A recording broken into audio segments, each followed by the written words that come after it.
And on that note, I want to welcome everybody to the world according to the minus square, Ben Stein.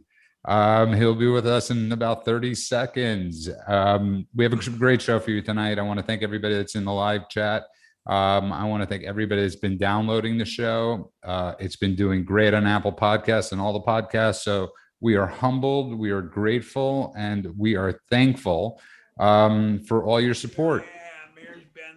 And here's Ben Stein, always allowing me to open the show in the most righteous of ways. Stein is here at his house in Malibu with his picture of his dog Mary behind him. Thug life, Ben. Thug life. But this gentleman. Well, I'm about to introduce him, sir. Ben, I'm about to introduce him. God bless you. But never a clean open here. But that's what we like. We're not a clean open show like Rob Kendall. But we're joined tonight for the first time by Jason Stapleton, host of Wealth, Power, and Influence, and an all-around good Southern California patriot these days. Welcome to the show, Jason. Thanks, guys. Thanks for having me. And quickly, what is Power and Influence about?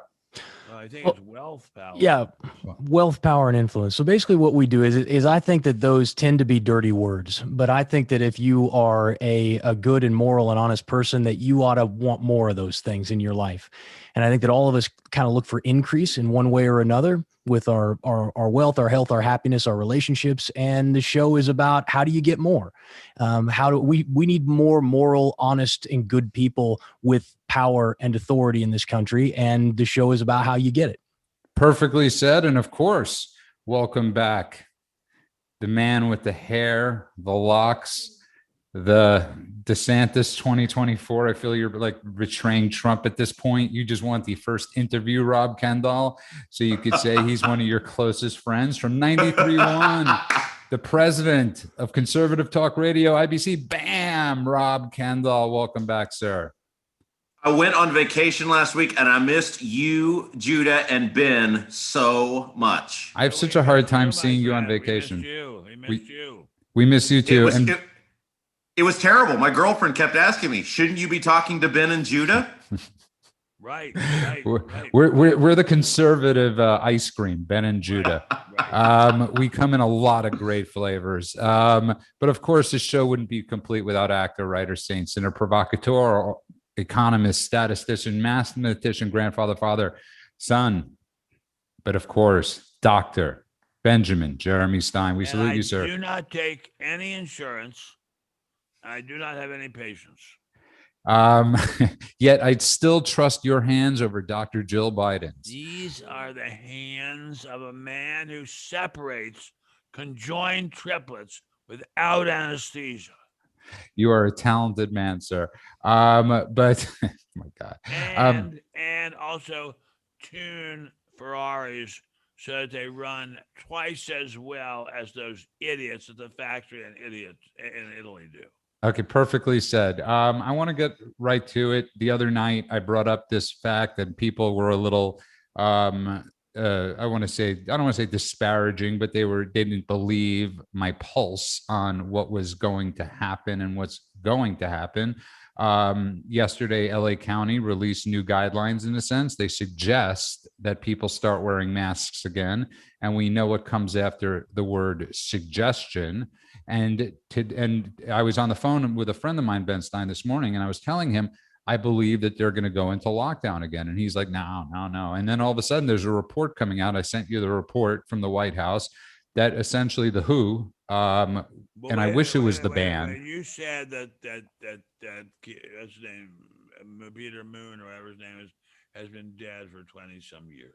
Keith Moon has been dead for over 40 years. Yes. How could he be saying anything? But trust me, wouldn't you trust him more than Dr. Fauci at this point? Yes. But Ben, I get to you first. Another lockdown is coming. Another shutdown is coming. It's the only way they can seize control over this country. And that's just my humble opinion, Ben Stein. Well, my humble opinion is that they don't know their ass from their elbow and they don't really know what they're doing. And I have everything in the world but respect for people who call themselves scientists. Now, wait a second. Rock Breath is saying he can't hear me. Rock Breath, can you not hear me? We could hear you if you speak Okay, into the mic a rock little breath. louder. Okay, rock breath. Okay, are you all right? Okay, God bless you. Okay, have you not loud enough? Says rock breath. Maybe we need to do something with this loudspeaker. I don't know. I have my technician here. He is one of the only people I will operate on. And we are But in the I do process. think that I don't trust the government scientists about anything. I don't trust scientists generally about anything. Scientists, the fact that a person calls himself a scientist doesn't mean he's smart, doesn't mean he's truthful, doesn't mean even if he is smart, even if he is truthful, that he knows anything. Life is incredibly complicated. And I don't think people, just because a person has PhD after his name, he knows much. I mean, I went to law school. I have Juris Doctor after my name. I don't know anything. You raise a great point, and I think, Jason, that's the one thing nobody is saying right now. We haven't done a forensic account. We haven't done a forensic thing on where we've been for the past 15 months, and yeah, I don't think anybody knows anything. We get the flu shot every year now, right? A lot of people do, Jason, and there's always a new variant that comes. Are we going to go into lockdown with every new variant? Well, I don't know. So in Southern California, it's different because Southern California is the people here are a lot like the Brits, I think, and just in terms of the way they look at government, they tend to be go along to get along. Well, we need to lock it down, so we're going to do that. We're going to be good to our neighbors. I think we do have a lot of information on COVID itself and on all of the other on the variants and stuff that are coming out. Everything that I've seen says that the variant is you're protected if you've had a vaccination. So I think that you're right in the sense that they're going to try and come up with something. But my feeling in LA, just knowing everybody, I have very progressive friends here, very progressive, and everybody is done with this. I think that they're going to try something similar. I think this has become the new standard of how we're going to take care of things.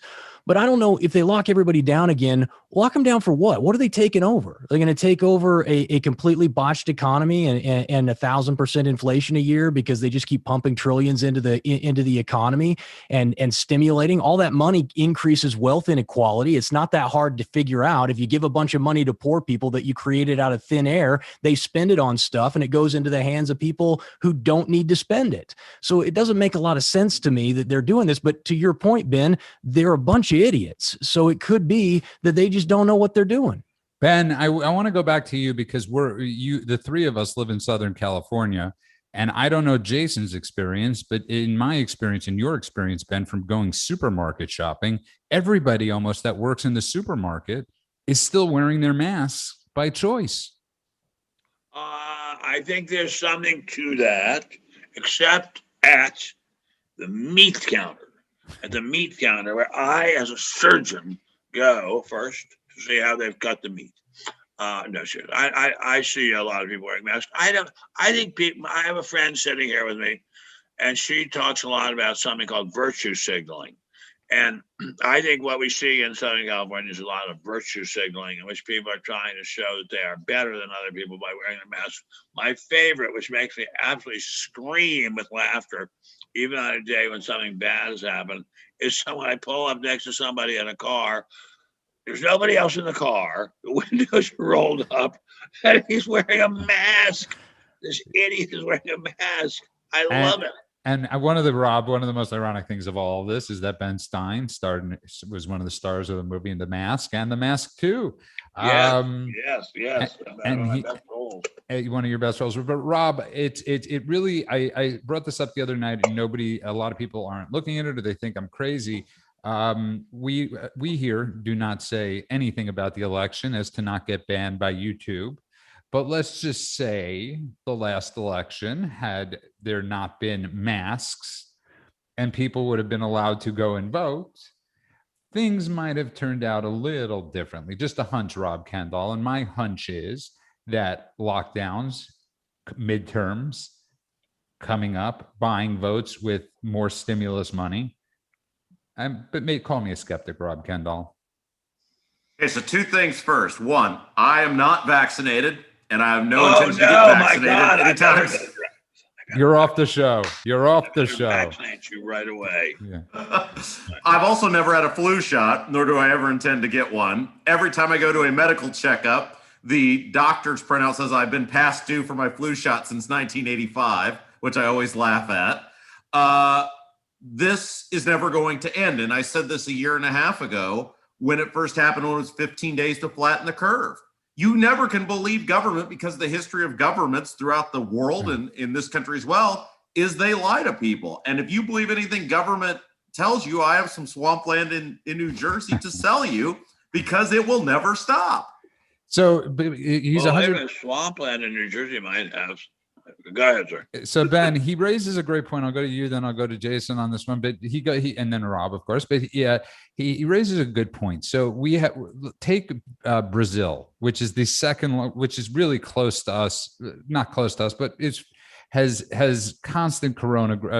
They've lost over 500,000 people in Brazil, supposedly from complications from COVID. At the same time, their vaccination has obviously been atrocious. But they were going with the thought of the herd mentality, and they've had herd immunity. I'm sorry about that. And I'm not going to say that they were right. I have no idea what's going on. And I think really that's wherein lies the bigger point, Ben. It's, sadly, somebody, just died from COVID in South Africa. And I think the world it's one big chaos, Ben. All right. When I hear the word Brazil, I think of this. You take your mambo, your samba, your rumba, ay. No, actually, that's a famous song from the 30s. But anyway, I don't know what to make of anything coming out from Brazil, although I do know there's an awful lot of coffee in Brazil. And I don't think there's much in the way of decent health treatment. And the guy who died in South Africa, wonderful guy, Lionel, really wonderful guy, Lionel Fleetwood, a wonderful guy. He was the most insightful person about race relations I have ever met in my entire life. I don't know how he died, but it's really sad. And I don't know what to make of it. I just don't know what to make of it, except I don't want to wear a mask anymore. But I would like them to have a lockdown, because then traffic is a lot better. The LA traffic lockdown. I'm telling you, Jason, he's not far off. But it's almost like we have these organizations that are set up that we all know are corrupt, right? From the UN to the WHO. Well, the UN is so disgustingly corrupt, and obviously, throw up. And obviously, so is the WHO. The problem is we have such a bureaucratic regime right now that they will go ahead, sadly, and listen to the WHO, and the WHO is suggesting to the world. I don't even know how we listen to these people, Jason. Well, I don't understand that either. It doesn't make any sense to me.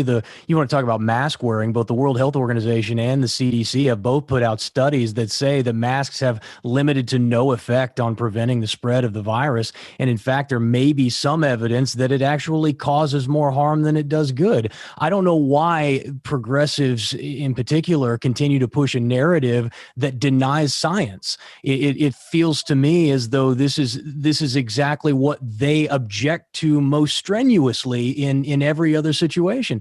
And listen, I'm in favor of helping my fellow man, but Thomas Sowell used to talk about economics, maybe he still does, about it. It's the study of scarce resources that have alternative uses. And he says that's what economics is generally. Yeah.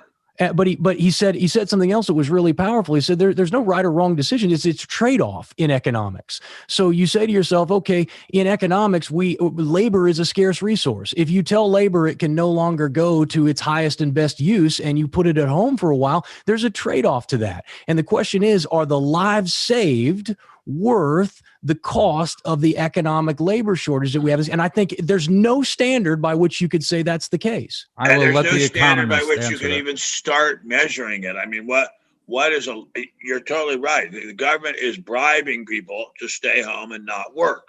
Result is poor practices at work, fewer and fewer healthcare workers in hospitals and doctors' offices, very serious, very, very, very serious crime prevention and solving problems.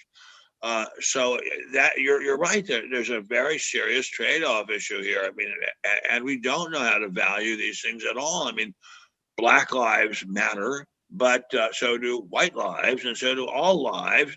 And the Black Lives Matter has absolutely nothing to do at all, period, with anything sensible or decent in human life. I think what we need more than anything right now is for people to be objective and to leave their emotions at the table and say, listen, these are trade-offs that are damaging our country. You look at alcoholism, you look at domestic violence, you look at any other standard. There's multiple things that end up in the red column when we measure the cost of doing what we've done. And I don't think anyone can look at those objectively and say to themselves that we've done the right thing. More importantly, I think from a caring standpoint, we've hurt a lot more people than we have helped. And now they're injecting kids. I know you're going to probably get to this. Now they're injecting kids with this stuff, which is causing just untold damage to these young kids for no reason at all. Injecting kids with what with stuff? the vaccine, with the COVID vaccines. With the COVID vax. They're now injecting kids with it, and there's a statistical 0 probability that if you're under the age of 16, that you are going to have dangerous or serious health complications from COVID. It's a non-starter, and yet parents are going out and vaccinating their 10-year-olds, and a lot of these kids are having heart inflammation. It is ugly out there, and we need to stop listening to our government because, as you guys correctly pointed out, they're the worst people on earth to listen to. They never have your best interest at heart. They're never looking out for you. They're always looking out for themselves and their own acquisition of power and influence. Hey, Judah, can I say something real quick? Yeah, say something real slow. The other issue is there's no carrot, it's always a stick. And what happened with the College World Series this past week is a great example. North Carolina State is the underdog Cinderella story. They make it all the way to taking on Vanderbilt, who's the #1 team in the country. They beat Vanderbilt. They got to beat them one more time to go to the final. And then a bunch of their guys test positive. Well, then it comes out that 4 of the guys who test positive, so they have to forfeit the game, have already been vaccinated. And then the NCAA is sending out a photo bragging about how they packed 22,000 people into the championship game stadium. Same thing happened with Chris Paul, the basketball player in the NBA Western Conference Finals. He's been vaccinated. He tests positive again and has to sit out. There's 0 reward to get a vaccine. Unless you are just concerned about your own personal safety, there's 0 reason to ever listen to the government or anyone in regards to rewards for getting this vaccine. There's 0. Perfectly said. It's cognitive dissonance at its worst. I'm sorry, go ahead, Jason. I was just because it's cognitive dissonance at its worst. It's a complete detachment from reality. You're right. You mean to tell me that we stood in line, got this shot, had the incredibly painful reaction to it for nothing? We shall find out. But on that note, I want to get to the virtual signal. Could we go back just a second? So do you mean, Jason, that there is no data whatsoever that shows that there's a diminution in the instance of COVID in populations that have been injected with the vaccine? I can't accurately answer that question. I can't. I have to say, I think even Dr. Fauci, even Mr. Biden, even they would not be so idiotic as to push the vaccination if that were true. Are you talking about on children specifically? Is that what you're saying? No. On adults. He was referring to adults. No. If you're saying that there was, and now we have seen definitely is no diminution at all from taking the vaccine, I will be Ben. He's referring to Ben. He was referring to adolescents. Yeah, I was referring to children. I was referring to children what he was bringing up was there's 0% pretty much chance of them dying from this thing. But if you could give me a second, if you just tuned in, I want to welcome everybody that's been listening to The World according to that man with the teacup, Benjamin Jeremy Stein. I want to thank everybody that's participating in the chat. I want to remind everybody you could download the podcast wherever podcasts are available. We usually have it ready to go the next morning at 4 a.m. So wake up early and download that damn thing and give it that 5-star review. I'm up all night slaving away. Sort of. But also get Ben's email, benstein.substack.com. We're joined tonight by Jason Stapleton, host of Wealth, Power, and Influence. And of course, Rob Kendall, the president of Conservative Talk Radio, and with the man with the hair who's growing in perfectly well. Can I say something real quick? Real slow. I watched The Mask last week. And I remember watching The Mask as a kid, and I never dreamed I would be doing a podcast with one of the stars of The Mask. Well, God bless you, sir. Ben Stein's biggest days of my life. Ben Stein's biggest fanboy, Rob Kendall. We love it. There's nothing like compliments. But Ben, I want to get to the point of virtue signaling, because a lot of this is what that is. Your friend, whoever it is, brings up a great point. Since I'm the only single person on this panel, is on these dating apps. On the dating apps now, they give you the option of swiping, of saying you're vaccinated. They give you the option, obviously, we spoke politically in the past, but it's this new vaccination thing. And I'm like, I'm not going to say out loud whether it's ridiculous. I mean, it's the same thing as the people that say Black Lives Matter is important to me. You really need to say that? Do they ask you, like, when you meet these women, does it come up? Oh, yes. There's nothing that Wait doesn't come up. Wait. Say that again. Does what come up? Ben Stein. He gets that from me, by the way. I get a lot of stuff from Ben Stein, but this is where I'll say he's stealing my material. No, I'm not. I meant, what topic are you referring to? Rob, what topic are you referring to? Have you been vaccinated? That's a thing on dates now you talk about? Yeah, dating sites. No, I don't believe it. I don't believe it. Okay, I do not believe it. I do not believe it. Ben, well, I have no reason to lie. I hate talking about the fact that I'm on these dating apps, but one of the things they recommend a dating app is they give you like a little logo, and you just click on it, Ben, and it says, I am vaccinated. And I'm not kidding.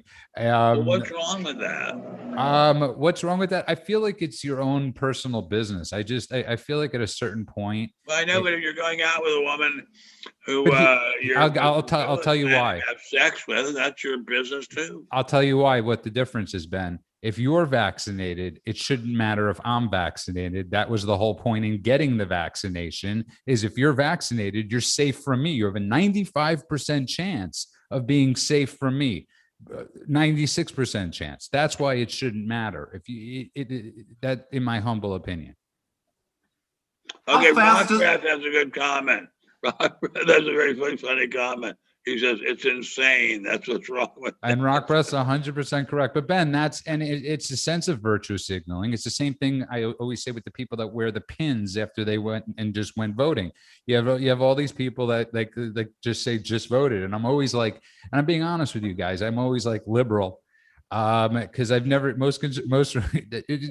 anyways, getting back to it, Ben, it is virtue signaling.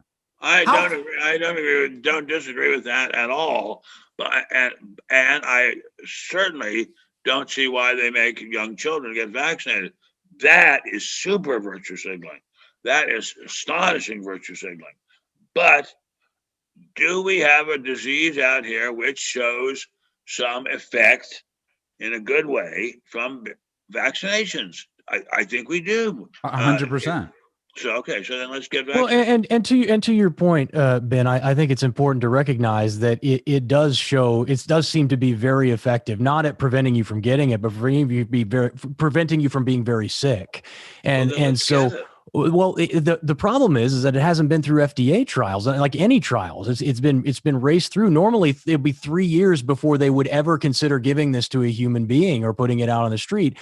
I just think everybody needs to know the truth and know the risks. Like if you're over the age of 65 and you have a pre-existing like condition like diabetes or you're overweight, you're highly susceptible to very serious complications from this. If you are under the age of 65 and relatively healthy, you're a statistical 2%, right? It's like almost no chance of you dying from this at all. And so every individual needs to look at this and say for themselves, does the benefit outweigh the risk? And the problem is our government is not telling us that right now. They're not giving us the truth. They're giving us what they want us to know. And that's what bothers me more than anything. That bothers you more than anything. Well, as it relates to this, as it relates to this topic. More than the fact that you're going to die? I mean, does it bother you more than the fact that you're a mortal human being?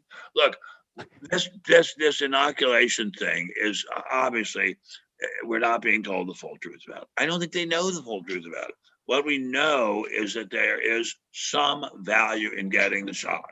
We also know, Judah and I know, because we had very bad effects. I won't say side effects. I think they're the full effects, the frontal effects, full frontal effects, is that it hurts like the dickens, but you don't die. Then you're not going to die. So that has some virtue.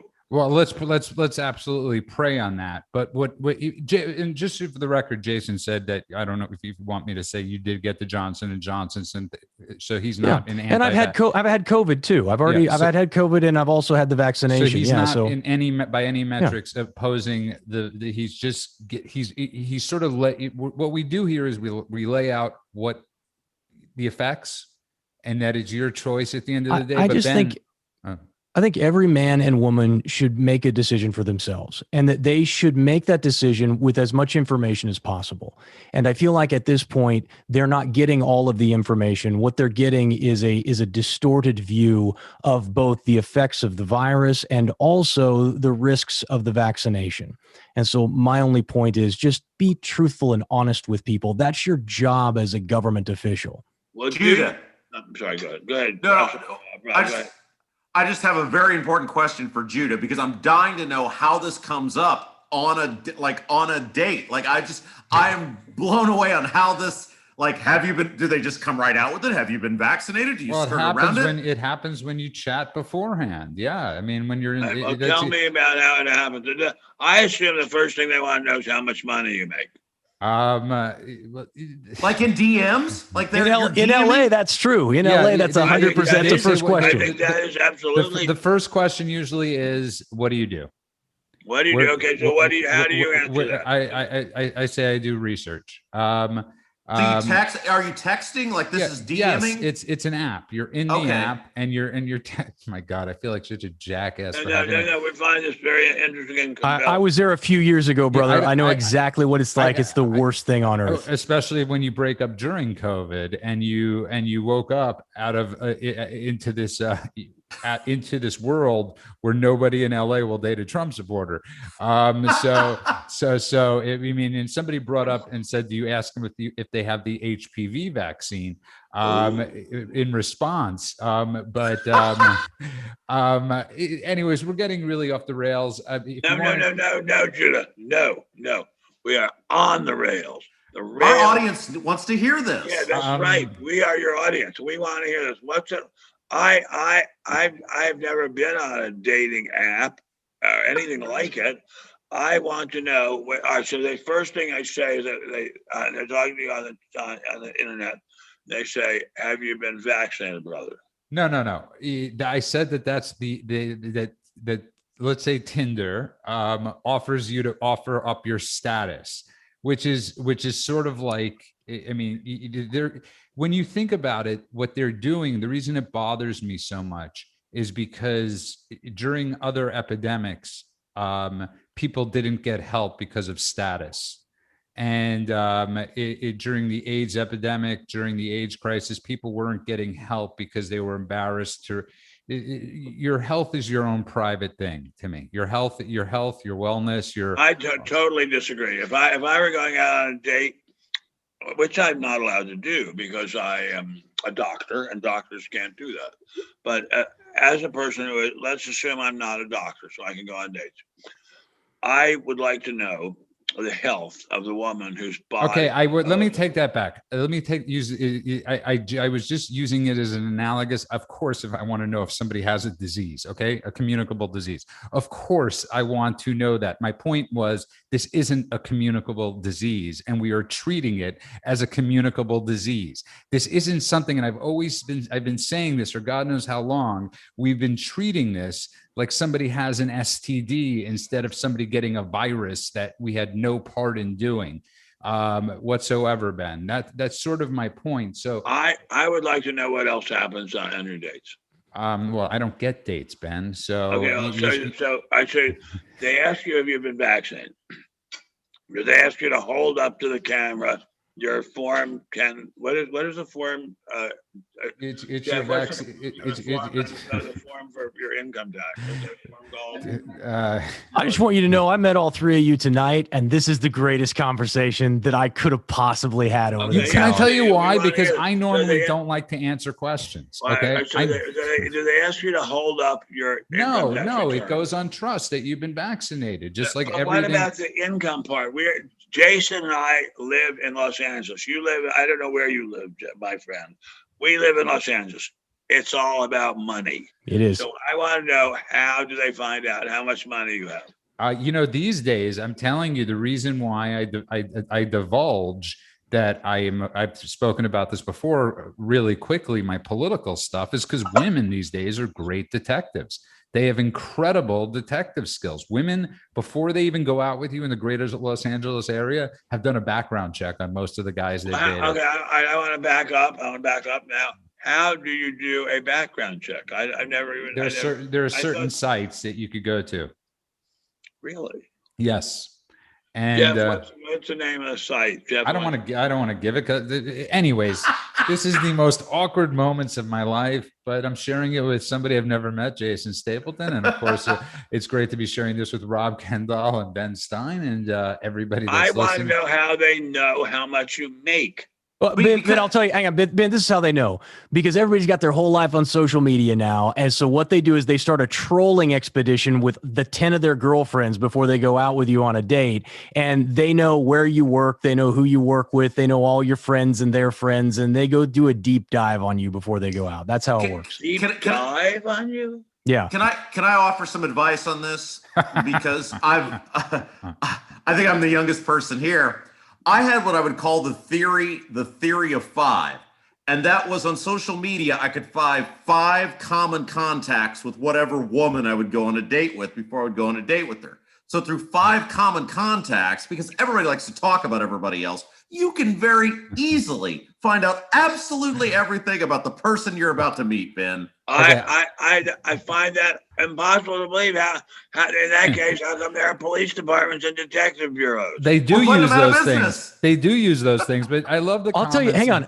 I'll tell you about a funny thing about living in LA that most people don't know is that there's the 5-mile rule, which means if they live more than 5 miles, because LA, Ben, 5 miles in LA can be like 45 minutes, right? Pre-COVID. So if you're outside of don't interrupt him, Judy. He's giving us some very interesting information. If you're outside of the 5-mile ring, no good. Yeah. Because nobody's going to travel. Ring of what? So Santa Monica from to where North they live Hollywood. And where you live. So if the distance between you two is more than 5 miles, nope, they won't. They don't want to go out with you because it takes too long. It's too much travel time. He's completely right. It's 30 minutes there, 30 minutes back. It's too much trouble. Yeah. But doesn't it have to do also with the fact that that determines how much money a person has? No, it doesn't, because you could live in Santa Monica, which is an expensive. Some of the neighborhoods are extremely expensive, or Brentwood, and you could, what he's saying is they don't want to get on the highway. No 405 traffic for you. But during the lockdown, that was great. It didn't matter distance dating because you could get anywhere within 15 or 20 minutes. And so I guess the only thing that would help lockdowns would be great for dating again. So beyond the 5-mile rule. And somebody said, Judah, tell them you'll inoculate them. That's quite funny. We've deviated from the rails a little bit, but I want to say this is, Ben, what Jason's referring to too, is the Make-A-Wish Foundation had to go back on something they said because they weren't going to let kids get their wish unless they were vaccinated. So What? kids that were dying, yes, yes, What? That's horrible. yes, That's horrible. and so That's disgusting. well, that's virtue signaling, Ben. Kids that are dying, they wanted them to get a vaccine that we have no clue how it will go on a kid with cancer, with terminal cancer. I think there's just a lot of people who are very afraid of getting canceled. They're very afraid of not towing the line for a very small minority of militant people who hold your life in their hands, who can get you fired from your job, who can get you kicked off your show, who can get advertisers to leave you and not be willing to promote your show anymore. There's a very small group of people who wield an incredible amount of power, and instead of fighting that, we're leaning into it. A lot of people. Who are these people, Jason?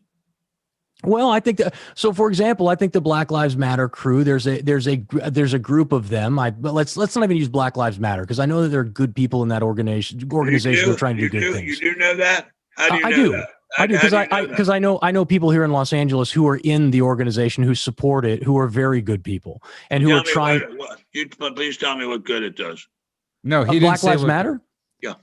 Yeah, I think that it's a good idea that where there is police violence and police brutality, that there are people to stand up for that, because most of the people who are being brutalized by police departments, most of those people don't have the money to defend themselves. I was a cop for several years, and I've seen people run through the system. I understand the way it works. Our judicial system is messed up from the ground up, and many of these people don't have a shot. They really are screwed from the very beginning. Have you seen any examples of Black Lives Matter actually shelling out money to hire lawyers for these people? I have not, but what I have seen is a lot of really you're good. Not going to either. All right, but that's okay, Ben. But there's a lot of really good intentioned people. Not everybody inside of inside of it is a terrible person. The problem Antifa, on the other hand, is very different. Antifa is a terrorist organization that protects itself through things like Black Lives Matter, and they're causing immense harm to the population. What Ben's point being, not to jump to the road, the road to hell, the road is paved with good intentions, and we consider it a very anti-Semitic, very anti-American organization. So that's just my take. I'm not speaking for Ben, but we look at it in different ways than. Well, then let me make a distinction between the organization itself and many of the people who are trying to defend those folks who really are getting the shaft in our legal system.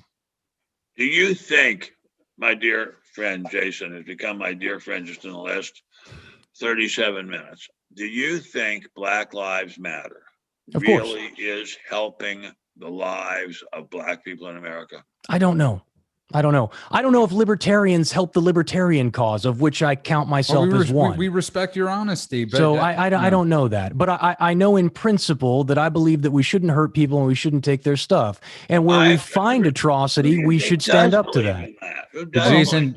Jason, Ben's point, because he's shuffling around a little bit, is that of course nobody believes that. Nobody believes people should be abused or any of this stuff. Everybody, Antifa does. Antifa does. I agree with that. And Antifa that and we're just of that all life matters type of thing. Just like everybody should have the opportunity, Rob, to be free and get a vaccine if they so choose, or get hair plugs if they so choose. Rob, let's get to you. Make me more awkward for you getting through that segue. No, it's fine. The difference for me is I'm honest about it because I can make money off of it. It's great. Let's talk about it all the time. WeGrowHairIndy.com. And getting back to it, Ben Stein. So yes, the Make-A-Wish Foundation. And I really think this is an important thing because it's very dangerous. You're sort of forcing children that are already sick to meet their heroes, to meet their legends. It's really frightening and they rescinded only out of pressure.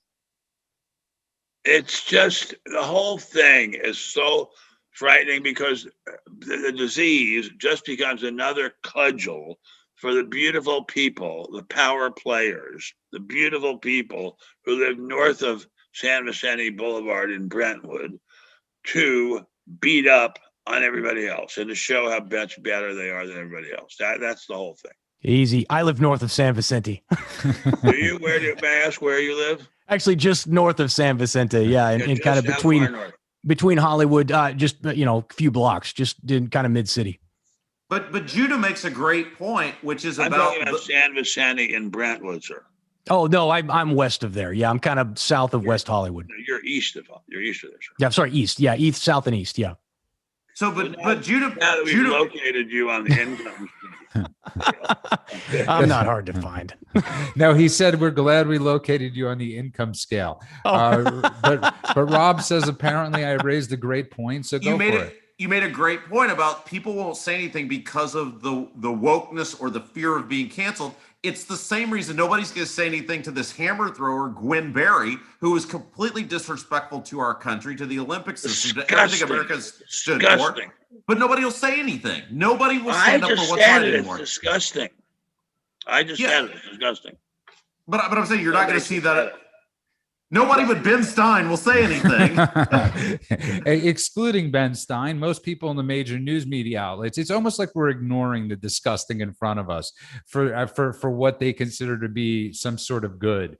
It's Ben. The fact I don't even believe we should be going to the Olympics this year, considering the damage that China. I mean, it's like the elephant in the room that nobody's talking about. Forget about COVID. I mean, not forget about COVID. Forget about vaccinations. Yep. We're going to support a country where we know that they have basically, homeless mass murder of the Uyghurs. Yes, and also where they unleash something on us, and it's like, hey, let's just go compete, and it's an absolute travesty, and it's absolutely disgusting. It's very much like when the whole world couldn't wait to go to the 1936 Olympics in Berlin, and nobody said a word about the fact that Jews were being beaten to death on the street. Nobody said a word about it. People just went, had a great time for 2 weeks.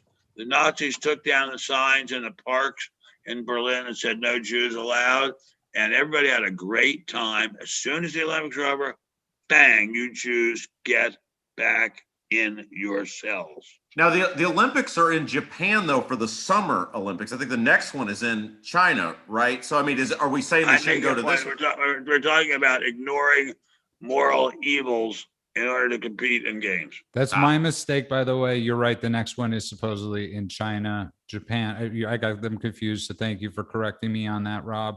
But again, getting back to it, Jason, we live in this world, and I think the problem we all have is what at least I have with the Black Lives Matter movement is you're watching NBA games, all these virtual signaling games, and they shut up when it comes to China.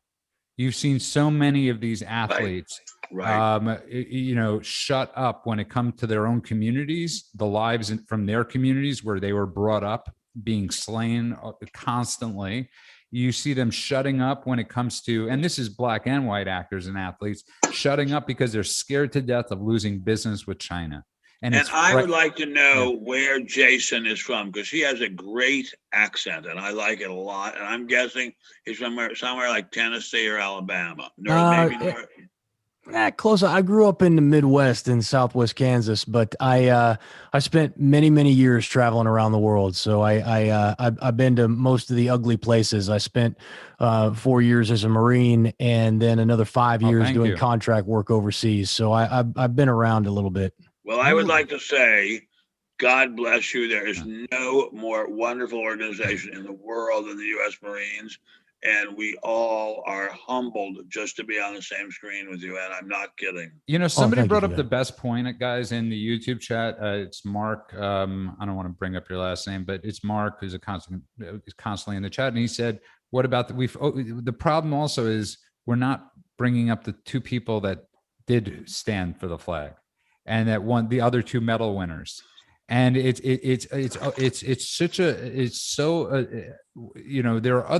the most selfish thing, because there are other people that are competing and winning medals, and you're taking away from their time to shine.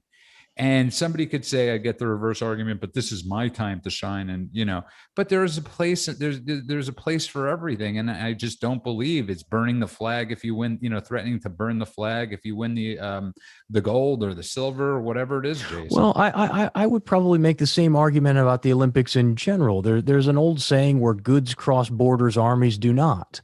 And I think that there is a place for us to lay aside all of the things that we dislike about each other, all of the things that we turn our nose up, and for us to come together as a people, as a world, and to compete in games where there are no armies.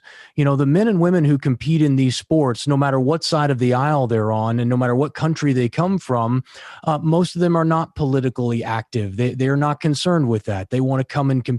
They want to show they've been working for years for the opportunity to come and stand and test their skills against the best in the world. I think that there is some good that can come from that. And I agree with all of you about all of the atrocities that China is committing. I was talking about is it the Uyghurs or whatever yes, the Uyghurs. We were talking about that 5 or 6 years ago when this first came to light, or when I first found out about it. I had some people on my show about it, but I look at the Olympics as a way, in a sense, as goods crossing borders, and a way for us to find some sort of connection with each other. And maybe from that comes some good. I don't see any bad that can come from it. And I really, really turn my nose up at the idea that we would boycott Olympics because we don't like what somebody else's government has done. Well, I don't sort of like, sorry, Ben, go ahead. Jason, with the greatest respect, I was fascinated and compelled by your comment that when goods pass borders, armies don't.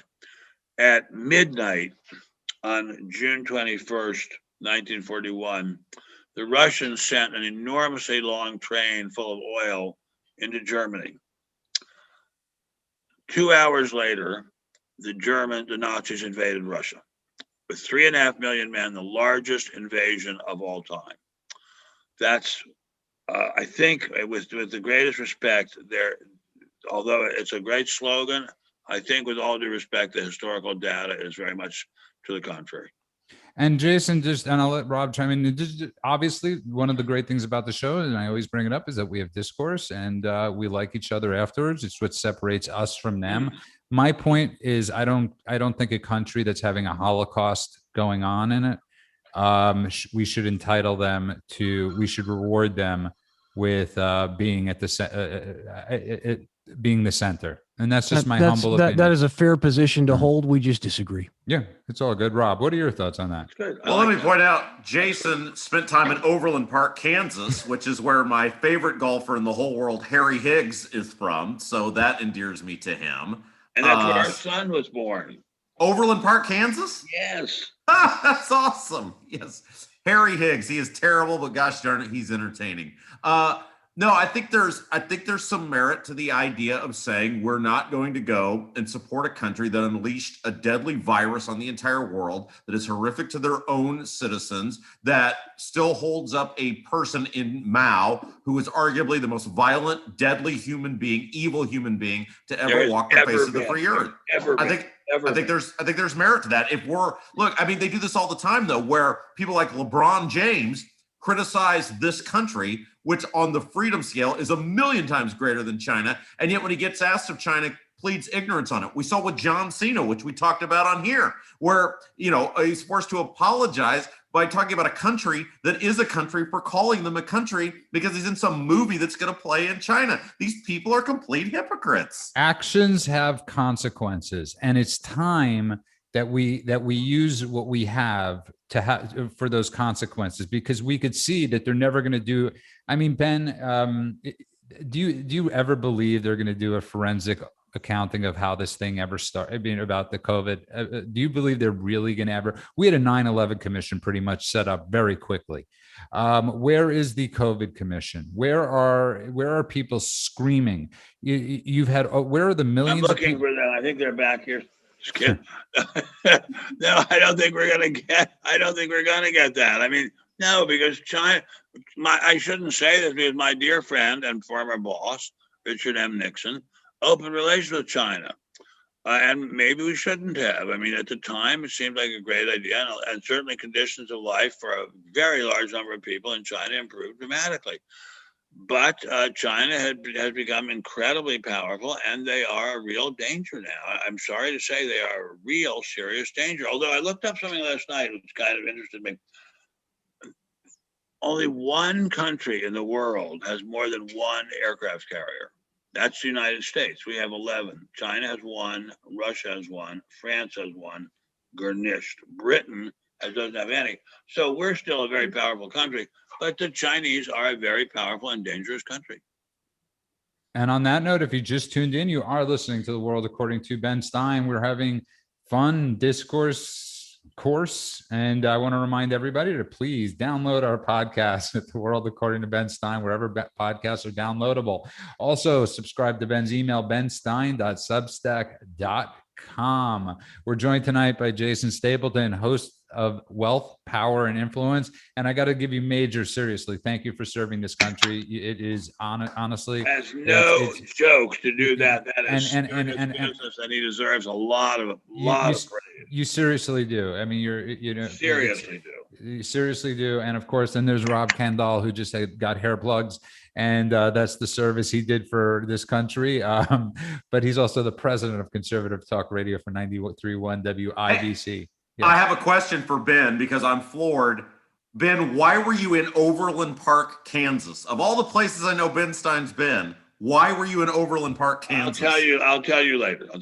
I mean, can I say one thing? I don't want to. I don't want as many things. I don't want to take over, but I want to take one issue with what you said, Ben, and about China being a threat to the United States. I do know the military-industrial complex well. I was, for lack of a better term, a mercenary for 5 years working for the State Department. I'm intimately involved. I have intimate knowledge about what they did and how they acted in both Iraq and Afghanistan. And if you look at the numbers, the United States spends roughly 4 times as much as the China does on military. We have been occupiers and started wars and oppression in multiple countries. We've been responsible for millions dead under the banner of spreading freedom and democracy. May I ask what you're referring to? Absolutely. Iraq, Afghanistan, Libya, Syria, the list goes on and on. You think you think millions of people were killed there? We didn't start the Libyans started the uprising in Libya. That's not true at all, Ben. That's just absolutely not true. With the Libyans didn't start anything. I'll let Ben say how he thinks it got started. With all due respect, Jason, and we all love you and worship you for your Marine Corps service, I don't think you're going to find any data saying the U.S. started the uprising in Libya. And I don't think you're going to find any data saying even close to 1 million died in the various wars you just mentioned. Not even close. I produced a documentary film about millions who've been displaced from Syria because of the wars there. Damascus is a literal war zone. Wars? And those people are not being displaced. It's not the same as being dead. We didn't start the war in Syria. That's absolutely untrue, Ben. That's absolutely untrue. I know for a fact that we started those wars. I know for a fact that Hillary Clinton was running guns illegally through Libya into Syria in order to perpetuate a proxy war there. We are responsible for that. For you to look at China as a threat to world peace and to ignore the atrocities by the U.S. government and our own military is foolishness. It absolutely is. I will not back down on this, sir, with all respect, with the greatest of respect. You don't have to back down. I appreciate your respect. You just happen to be wrong, but God bless you. And we are deeply in your debt for your brave service in the Marine Corps. It's really wonderful. But with all due respect, I don't care how many documentaries you've made. There's just no data that anywhere near that many people were killed in the wars you mentioned, or that we started the war in Syria, or that we started the war in Iraq. And the war in Iraq, definitely we did start that. I'm not quite sure what you're referring to. And what countries do we occupy now? We still occupy Afghanistan and Iraq. We still have proxy wars in Syria. You think we still have proxy? We also have proxy wars in Yemen. Jason, let Ben answer. Do you think the proxy wars in Syria are being funded by the U.S.? Absolutely, and also in Yemen as well. Okay, well, I'll tell you what, Jason, I'll tell you what, do us a favor and I'll give you an address. You send us the documentary and we will watch it. We're going to have you on again gladly. And please, so we could see this stuff. Look, guys, I mean, no disrespect. I respect the hell out of every single one of you guys, but this is something that I've spent years and years and years. I know it. I've been in it. Okay. I spent years being blown up and shot at. I know what happened over there. I know what we have done. And it is wholly and completely untrue to suggest that we are not responsible for, our government is not responsible for the deaths of many, many people who should never have died. And if we want to have another conversation about it, I'm happy to do so. Now we're coming down quite a lot from millions. No, and Ben's not going to disagree with you that we've had a big effect in Iraq and Afghanistan and different places. There's no, I mean, what Ben is sort of disputing is the millions that you said. And no, I'm disputing the whole idea that we started in Syria. I just don't think that you have any data about that, sir. But if you do, I'd like to see it. I want to learn. I'm an old man, but I still like to learn. And Ben, you could gladly send it to Ben's we can email. Discuss it now, but we don't have to. We don't have time to discuss it right now. Fair enough. I want to go back to the question of the dates that Judah's been. More on the lighter side of the world, according to Ben Stein. Or lack of dates, Ben. But Jason's points on this was actually 100% correct. It's the mileage thing. It's there's a whole different thing of how to get a date and of how they figure out, like just how you figured out where Jason socioeconomically lives. That's how they do their magic the same way.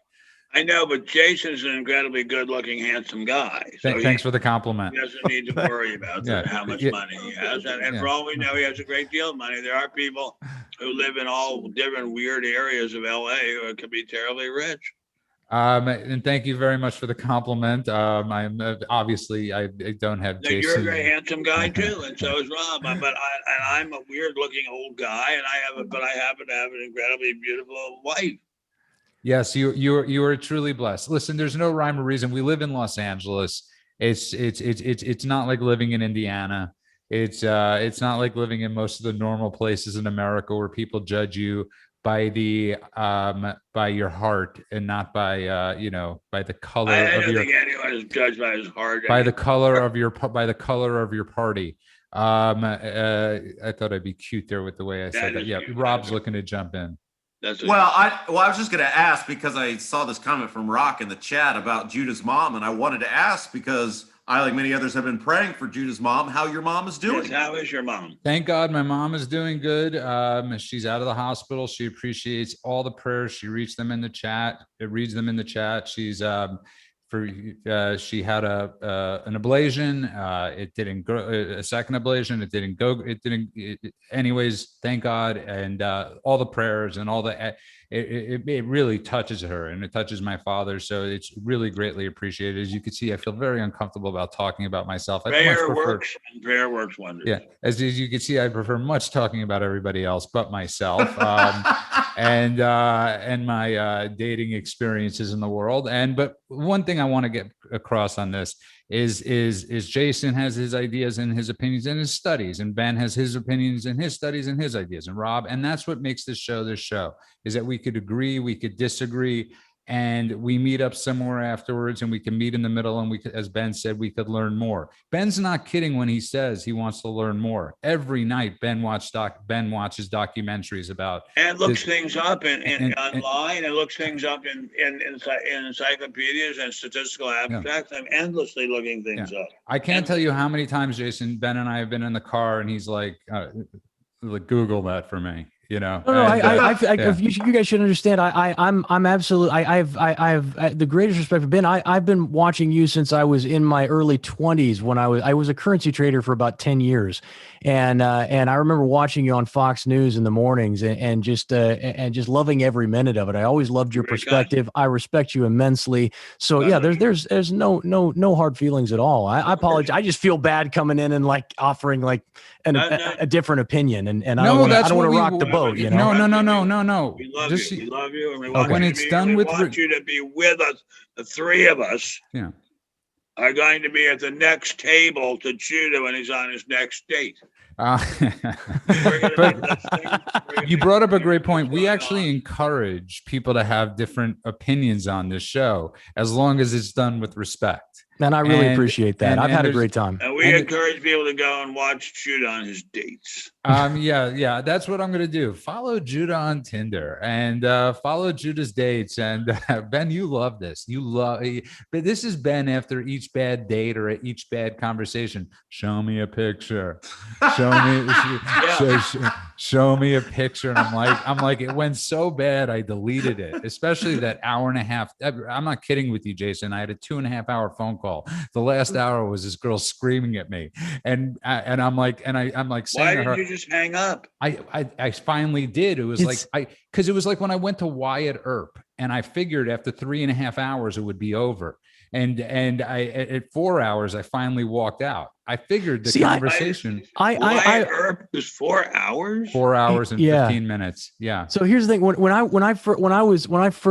I've been married before, and after I got divorced, I thought, oh, this is going to be amazing. I'm going to get on all these dating apps, and it's you don't have to go to a bar anymore. You could just like call them up, and they'll come over, and you can take them out to dinner, and it's going to be this great thing. I realized after about 15 minutes, it's awful. It's the worst thing. Like you don't want it. If the people are terrible, it's just the older you get, it's terrible. It's the older you get. When you're in your 20s or your early 30s, Ben. There's nothing. I've shared this with you. There was nothing better than being on these dating apps.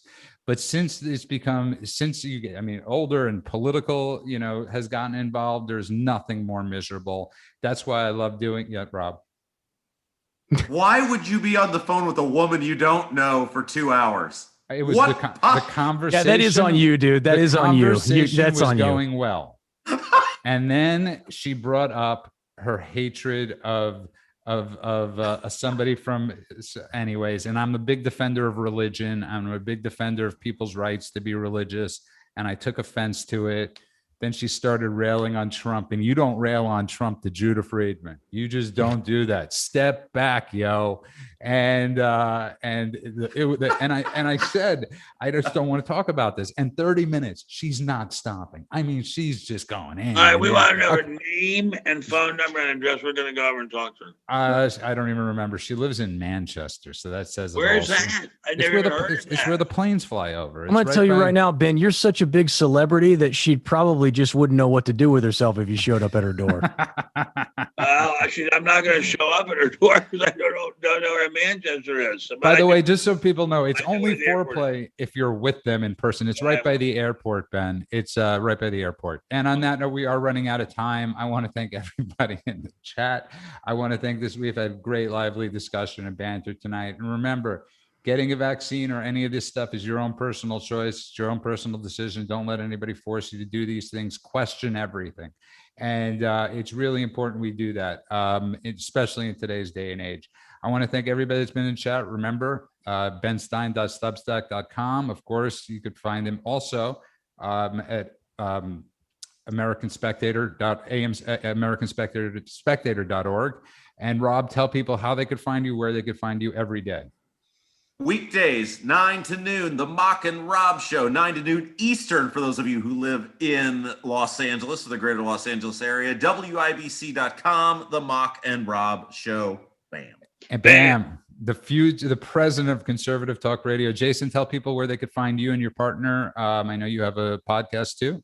Yep. You can find me at jasonstapleton.com or at Wealth, Power, and Influence, wherever you listen to podcasts. And again, sincerely, we thank you for your service, for all that you've done for this country. Everybody in the chat has been saying that, and they love you in the chat. So thank you very much. Really, thank you very much, Jason Stapleton. Thanks, guys. And thank you for doing it with love. And there's a big difference when you challenge and you speak with love. People might not agree with you, but they're not going to, they could hear you at least. Ben Stein, take us out. Thou wilt not cower in the dust, Maryland, my Maryland. Thy gleaming sword shall never rust, Maryland, my Maryland. Remember Howard's sacred trust, remember Carroll's warlike thrust, and all thy slumbers with the just, Maryland, my Maryland.